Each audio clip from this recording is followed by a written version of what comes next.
네, 안녕하세요. 원포인트의 민수쌤입니다. 오늘은 여러분들이 보통 저에게 제일 많이 하는 질문들, 뭐 소방이든 경찰이든, 그리고 이제 저에게 전화, 특히 문의 상담, 꼭 처음에 제일 많이 하는 질문들이 있습니다. 아마 여러분들이 제일 많이 궁금해 하실 그런 것들일 텐데요.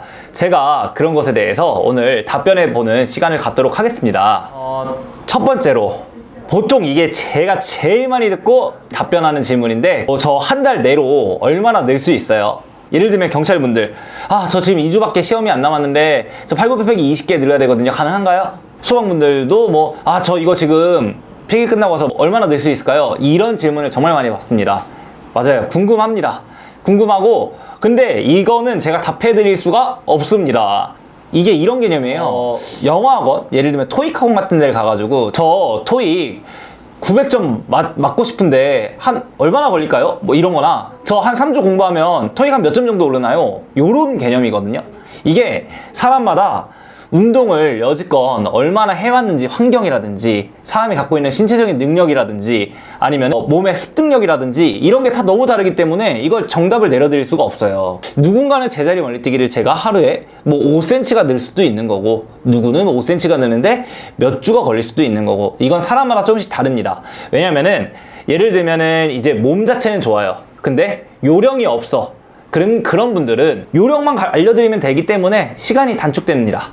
하지만 몸이 안 좋은 상태인데 이 몸을 만들려고 기초 체력도 해야 되잖아요. 기초 체력 자체가 있어야 되는데 이 몸을 만들기 위해서 운동을 하는데 그 체력이 없어서 그 체력도 만들어야 돼, 몸도 만들어야 돼, 요령도 해야 돼 하면 시간이 당연히 오래 걸릴 거 아니에요. 이렇기 때문에 사람마다 이제 증가하는 속도가 달라서 얼만큼 는다, 이런 거는 딱히 정답이 정해져 있지 않다라고 생각하시면 되시고요. 제가 저번에도 아마 얘기 드렸을 텐데, 제일 좋은 건 측정을 한번 받아보시는 게 제일 정확합니다. 이게 뭐 내가 얼만큼 하면 얼만큼 늘겠지 이런 거 가늠하지 마시고 그렇게 직접 가보셔서 측정을 해보시고 상담을 받아보시는 게 제일 좋고요. 그래서 이제 얼마나 늘어요? 라는 질문은 사실 크게 의미가 없다. 그리고 이걸 늘리는데 보통 얼마나 걸려요? 라고 하는 거는 사람마다 때가 다르니까는 학원 선생님들과 상담해 보시는 게 제일 좋을 것 같습니다.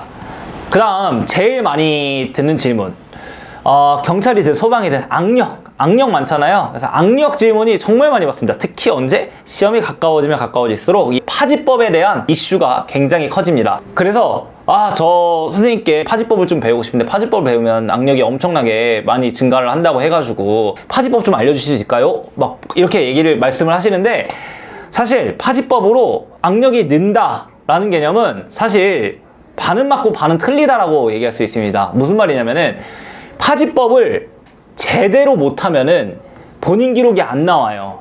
근데 예를 들면 제가 뭐 60이라는 수치를 갖고 있습니다. 예를 들면. 근데 파지법을 제대로 할 줄을 몰라요. 그러면 50, 40, 뭐 55 이렇게 나오겠지만, 파지법을 잘하면 60을 나올 수 있는데, 내가 파지법을 막 기가 막히게 한다고 해서 60에서 파지법을 연습을 더 한다고 해서 70으로 올라가는 개념이 아닙니다. 파지법은 자기를 손해를 안 보게 해주는 거지 자기의 힘을 더 키워주는 개념이 아니거든요. 그래서 파지법으로 잘 못하는 거를 제대로 하게끔 해주는 거지, 제가 파지법을 알려준다고 해서 10이 늘었다? 그럼 10이 는 게 아니라 그냥 10을 여지껏 못하셨다가 그냥 본래 기록으로 나타난 것 뿐입니다. 자, 그리고 세 번째. 자, 보통 이런 전화 질문 되게 많이 받습니다. 제가 학원을 다니려고 하는데 기초 체력이 너무 없어가지고 이렇게 좀 뭐 PT를 받다가 가려고 하거나 아니면 뭐 헬스를 좀 다니다가 가려고 하는데 어떻게 생각하세요? 아니면 학원을 바로 갈까요? 라는 질문을 정말 많이 받는데요. 이건 정답 무조건 내려드릴 수 있습니다. 무조건 학원을 가야 됩니다.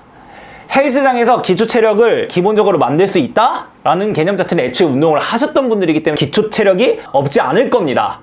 거꾸로 기초 체력이 없을 만큼 운동을 안 했기 때문에 헬스장을 혼자 가셔도 기초 체력 운동을 하실 줄 잘 모를 거예요. 그 시간에 학원을 가시면은 기초 체력부터 아마 학원들이 키워줄 겁니다. 혼자서 운동을 정말 아무것도 모르시는 분이 거기에서 헬스장을 혼자 가서 운동을 까짝까짝 할 바에 학원을 다니시는 게 무조건 이득이기 때문에, 왜냐면은 이 학원에서는 사실상 보디빌딩을 해주는 게 아니라 이 시험에 맞게끔 몸을 만들어주기 때문에 무조건 학원부터 가셔라.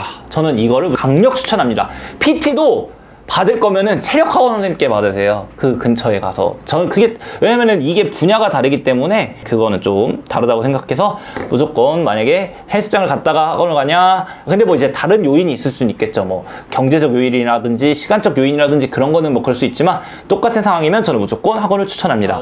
이제 경찰분들이 많이 질문하시는 것 중에 하나. 팔굽혀펴기 0개인데 저 가능할까요? 이거 무조건 됩니다. 0개이신 분들은 그냥 운동을 안 했기 때문에 0개인 거지, 사실상 이 0개는 계속 팔굽을 하면 되기 때문에 가능합니다. 무조건 가능하시고, 이게 시간이 필요하지. 근데 이제 막 뭐 이런 건 불가능하죠. 처음 맥락이랑 비슷한데 0개에서 50개를 저한테 한 달에 만들어 달라, 뭐 2달에 만들어달라, 이거는 안 됩니다. 이론상으로 거의 불가능하고요. 말이 안 되고요. 한 개도 할 수 없는 근력을 갖고 있는데 50개를 만드는 거는 제가 봤을 땐 그래도 평균적으로 어느 정도 걸리냐 궁금하잖아요.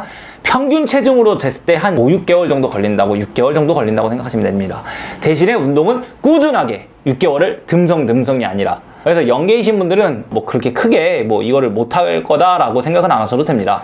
다음은 100m 달리기 에 대한 질문이 되게 많아요. 그 100m 달리기를 운동을 하면 늘긴 느나요? 제가 지금 뭐 재보니까 2점, 3점인데 그래서 100m 달리기 버리고 나머지 걸로 열심히 기록을 늘리려고 해요, 이러신 분들이 많은데 100m 달리기 무조건 늡니다. 이게 일정 수준까지는 무조건 늘어요. 거꾸로 이렇게 반론하시는 분도 있을 거예요. 그럼 누구나 만점 맞게? 무조건 만점 맞는다는 게 아니라 그것도 물론 어느 정도 시간 때문에 그리고 뭔가 선천적인 능력 때문에 한계점은 있겠지만 어느 정도까지는 늡니다. 제가 봤을 때 모든 일반 성인분들이라면 배우고 운동을 하면은 최소 7점 라인까지는 갑니다. 근데 이걸 또 그렇다고 해서 뭐 일주일 배워서 된다 이런 개념은 아니고, 거기에 맞게끔 체중 조절하고 하체 근력 키우고 거기에 맞게끔 피치 동작 바꿔놓고 자세 규정하고 스타트 배우고 이러면은 7점 이상은 저는 무조건 된다고 생각하는데, 최소 100m는 버리는 거는 저는 개인적으로 좀 아깝다고 생각합니다. 사실 이제 달리기를 못해도 결과적으로 자기도 합격권에 들 수 있으니까 이거는 절대로 뭐 낙담하시거나 그러시지 마시고요.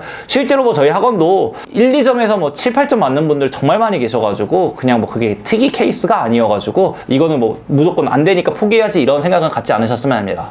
다음은 이제 소방인데 이제 유연성 에 대한 질문 많이 받습니다. 유연성 마이너스인데 포기할까요? 이런 질문 많이 드는데 이 유연성 같은 경우에는 마이너스라고 해서 무조건 점수가 안 나오지 않습니다. 실제로 우리가 살면서 유연성을 늘려본 적도 없기 때문에 얼마나 늘지 모르거든요. 그렇기 때문에 이 유연성은 해보면은 꾸준하게 늡니다. 그리고 어느 정도 대부분은 점수를 맞으세요. 마이너스 10에서 만점까지 가시는 분들도 생각보다 많아요. 근데 물론 사람마다 한계점은 좀 있을 수 있어요. 예를 들면 유연성을 다 접히는데 만점이 안 나올 수도 있어요. 다리가 길고 상체가 짧은 거야. 그러면은 어쩔 수가 없어요. 거기가 한계인 거고. 근데 그럴 수는 있지만 대부분 어느 정도 일정 수준까지는 유연성이 다 올라가기 때문에 뭐 그렇게 유연성이 마이너스니까 난 계속 마이너스겠지 이런 건 절대 아니고, 최소한 1, 20대는 무조건 거의 대부분 나오시니까. 근데 진짜 안 드시는 분들은 간혹 내가 봤을 때 한 50명 중에 1명 꼴? 그 정도인데, 그 정도는 아마 선생님들이 판단해 주실 겁니다. 근데 그런 분들 말고는 대부분은 몸에 문제가 있지 않은 이상 크게 그런 건 아니니까 절대 포기하지 마시고 유연성도 가져가시길 바랍니다. 그리고 다음 두 번째, 소방분들이 이제 아무래도 남자 비중이 좀 많다 보니까 뭐 경찰도 마찬가지지만 소방이 힘쓰는 것들이 있잖아요. 악력, 배근력. 그래서 이제 헬스에 대한 질문이 되게 많습니다. 그래서 사실 헬스를 잘한다고 해서 무조건 또 이 기능성 운동을 잘하는 건 아니어가지고요. 이거를 비례한다라고 말할 수는 없고, 웨이트를 좀 이렇게 오래 하셨고 그리고 이제 뭐 무거운 무게도 치시고 힘이 좋으시면은 자기 무게에 비해, 자기 체중에 비해 그런 분들은 또 이제 뭐 잘하실 수도 있겠지만 그럼 확률이 올라가는 거지, 벤치 몇 치고 뭐 스쿼트 몇 친다고 해서 제멋을 잘 뛰는 거 아니고요. 절대로. 예를 들면 토익을 잘하시면 그나마 좀 뭐 영어를 조금 말하기를 그나마 좀 다른 분들보다 잘할 수도 있고 진짜로 잘할 수도 있지만 꼭 그게 같다라고 할 수는 없잖아요. 토익을 잘하지만은 영어는 못 하시는 분들도 있고 막 그런 개념이 있잖아요. 실질적으로 헬스를 여기다 갖다 대는 거는 크게 의미가 없다라고 생각합니다. 근데 약간 좀 그런 거는 있어요. 크로스핏 같은 경우에는 좀 아무래도 기능적으로 운동을 많이 하기 때문에 그런 거 하시다 오신 분들은 어느 정도 잘 하시더라고요. 실질적으로 나름 관련도 많이 있고 그렇기 때문에 그 정도는 있는데, 개인적으로 이제 웨이트 고립 운동이랑은 크게 의미가 없다라고 생각하시면 될 것 같고요. 자, 이렇게 질문들을 제가 많이 받아봤습니다. 이렇게 여러 가지 경찰, 뭐 소방, 궁금해하는 부분들을 제가 오늘 알아보았는데요. 제가 말씀드린 질문들이 좀 이렇게 도움이 됐으면은 구독, 좋아요 좀 부탁드리고요. 그리고 저는 다음에 또 좋은 정보로 찾아오도록 하겠습니다. 원포인트.